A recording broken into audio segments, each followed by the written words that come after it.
Halloween with a dog can be extremely overwhelming. You've got kids knocking on your door, they're wearing costumes, sometimes with scary or weird masks for your dog, and candy is involved, and all of those things can be problematic and challenging.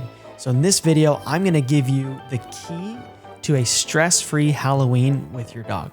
The number one key to making Halloween less stressful and honestly enjoyable for you and your pup is managing the environment. What I mean by managing the environment is this. If your dog is prone to jumping on guests or bolting through the door or reacting to people who they're not used to, all of those things can be avoided by keeping them away from that situation. Let me give you a quick disclaimer here. Obviously, I'm not saying you never train your dog and you don't try and overcome those bad behaviors, but if you're watching this now, you're probably worried about it and you may not have time to kind of fix those behaviors before Halloween. So with that being said, managing the environment is key.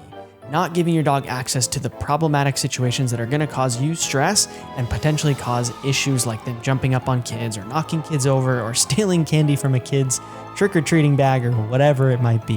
So I'm going to give you 3 ideas, and they're going to start in kind of the most extreme way of limiting your dog's environment or managing their environment down to the least extreme. And let me say, they're not very extreme. So let's dive right into it. Number 1 is using a crate. If your dog is crate trained and you're nervous about what's going to happen on Halloween night, keep them in their crate for longer than you typically would when you're home. And I know that sounds not enjoyable for your dog, and you know what? It may not be the best scenario, but if it keeps your dog from getting into problems, that's what's important. You don't want to do a crate and you want your dog to be able to at least kind of see what's going on or be involved in the situation in some way, shape, or form. The next bet is baby gates and doors.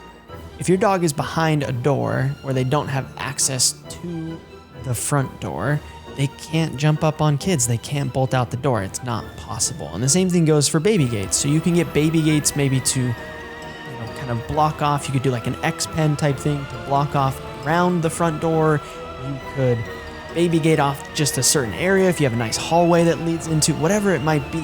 Your situation is going to be different, but use a baby gate and use the doors you have in your home to keep them away from certain areas you don't want them to be. And the third option, if you want your dog to be the most involved, but you're still nervous about how they're going to behave around children, keep them on a leash. I know that sounds so simple, but doing that can save you from so much headache. Because again, if you have your dog on a leash, it's going to be much more difficult for them to jump up on kids or bolt out the door or whatever it might be. So keep them on a leash. Again, like I said, ideally you work on training, you use the Pupford app, you get access to Pupford Academy, and you work on these problem behaviors like jumping and barking and bolting out the door. But if you're crunched for time, manage your dog's environment, and that truly is the key to a stress-free Halloween with your dog. What else has worked for you on Halloween? Do you have any tips or tricks that other pup parents might enjoy and find helpful? Please leave them in the comments. Subscribe to our YouTube channel, and we'll catch you on the next video, and happy Halloween.